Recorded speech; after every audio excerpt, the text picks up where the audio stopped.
ভারতের উপকূলে পানামার পতাকাবাহী MV ocean winner জাহাজ ডুবে যাওয়ার পর থেকে নিখোঁজ রয়েছেন সাতক্ষীরার মেরিন ইঞ্জিনিয়ার আব্দুল আল মামুন। সাতক্ষীরা পৌরসভার ১ নম্বর ওয়ার্ডের আমতলা এলাকার বাসিন্দা তিনি। স্বজনরা জানান, গত বুধবারের পর থেকে তার সঙ্গে আর কোনো যোগাযোগ হয়নি। শনিবার পরিচিতদের মাধ্যমে জাহাজ ডুবির খবর পান তারা। এরপর থেকেই পরিবারে নেমে এসেছে চরম উদ্বেগ, উৎকণ্ঠা। একমাত্র উপার্জনক্ষম ব্যক্তিকে হারিয়ে দিশেহারা স্ত্রী ও ছোট ২ সন্তান। এদিকে ঘটনাটি জানার পর প্রবাসী কল্যাণ ও নৌপরিবহন মন্ত্রণালয়ের মাধ্যমে সার্বিক খোঁজ খবর নেওয়া হচ্ছে বলে জানিয়েছেন সাতক্ষীরার জেলা প্রশাসক। নগদ নিয়ে এলো হার না মানা হার অফার। সর্বনিম্ন ১০,০০০ টাকা রেমিটেন্স নগদে পাঠালে থাকছে স্বর্ণের হার জেতার সুযোগ।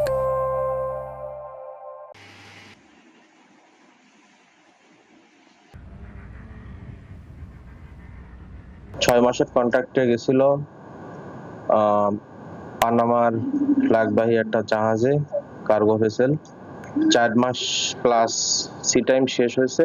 ওর সাথে আমাদের লাস্ট যোগাযোগ হয়েছিল শুক্রবার রাতে, যখন জাহাজটা রওনা দেয় তখন আমাদের সাথে যোগাযোগ হয়েছিল। শুনলাম যেটা যান্ত্রিক ত্রুটি, ইন্ডিয়াতে যে খবরে বলতেছে তাও ভালো করে বলেন না। ওরা 2 দিন পরে রিপোর্ট দেবে, তদন্ত কাজ অব্যাহত, জোরদার, এই আর কি এসব বলছে।